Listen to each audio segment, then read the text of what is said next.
চট্টগ্রামের জঙ্গল সলিমপুরে শান্তি ও স্বাভাবিক পরিবেশ ফিরিয়ে আনতে নানামুখী তৎপরতা চালাচ্ছে জেলা পুলিশ।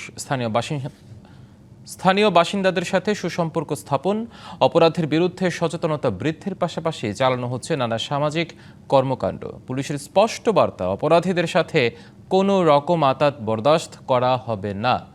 বিশ্লেষকরা বলছেন, টেকসই শান্তি প্রতিষ্ঠায় এলাকাটি পুরোপুরি রাজনৈতিক হস্তক্ষেপ মুক্ত করা জরুরি। চট্টগ্রামের জঙ্গল সলিমপুর দুর্গম ও পাহাড়ি ভূপ্রকৃতির কারণে এলাকাটি দীর্ঘদিন অপরাধী চক্রের নিয়ন্ত্রণে ছিল।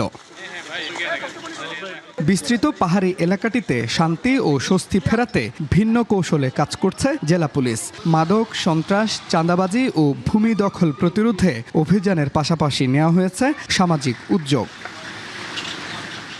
স্কুলে শিক্ষা সামগ্রী বিতরণ, সচেতনতা সভা আর সাধারণ মানুষের সাথে নিয়মিত যোগাযোগের মাধ্যমে চেষ্টা চলছে আস্থা ফেরানোর। জঙ্গল সলিমপুরকে একটু স্বাভাবিক করা, নর্মালাইজ করা, ওখানকার অধিবাসীদের বা ওইখানকার জনপদকে একটু শান্তি প্রিয় করে তোলা, শান্তির জনপদে পরিণত করা। তো এইটা আমরা আইন শৃঙ্খলা বাহিনী হিসেবে আমাদের একটা অন্যতম বড় দায়িত্ব। অপরাধের ব্যাপারে জিরো টলারেন্স নীতির কথা পুনর্ব্যক্ত করেছে প্রশাসন। কেউ যদি সন্ত্রাসীদের আশ্রয় প্রশ্রয় দেওয়ার চেষ্টা করে ছাড় দেওয়া হবে না। আমরা চাই যে সাধারণ জনগণ যারা আছে, এখন যারা সন্ত্রাসী বা সন্ত্রাসীদের আশ্রয় প্রশ্রয় বা লালন পালন করতেছে বা ওইখানে তাদেরকে কোঅপারেট করতেছে, তাদের আমার দরকার নাই। সে যদি সন্ত্রাসী কার্যক্রম চালায়, সে তো আমার কাউন্টার পার্ট, এবং তাকে আমি ওইভাবেই বিবেচনা করব। আইনের বিপক্ষে বা গেলে সেটা তো আইন অনুযায়ী ব্যবস্থা হবে।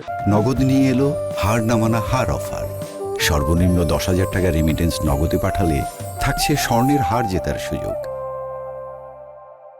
বিশ্লেষকরা বলছেন, শুধু পুলিশি তৎপরতা বা জনসংযোগ দিয়ে দীর্ঘদিনের পুঞ্জীভূত সমস্যা সমাধান সম্ভব নয়। এর পেছনে থাকা রাজনৈতিক স্বার্থান্বেষী মহলের লাগাম টানা জরুরি। পুলিশ মানুষের সাথে যে সম্পর্ক উন্নয়নের যে চেষ্টা করছে, একটা কথা মানুষের সাথে সম্পর্ক উন্নয়ন করা আর অপরাধীর সাথে সম্পর্ক উন্নয়ন করা, দুইটার মধ্যে কিন্তু তফাৎ আছে। এখানে যারা আছে এবং যারা ওদেরকে বসিয়েছে, পারস্পরিক স্বার্থের নির্ভরশীলতা এখানে আছে, এবং তার পিছনে আছে রাজনৈতিক শেল্টার। পলিটিক্যাল শেল্টার যদি সরে যায়, তাহলে এদেরকে নিয়ন্ত্রণ করা কোনো কঠিন না।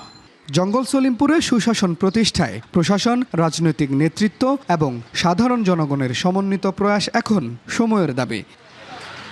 Mujibul Haque, DBC news, Chittagong.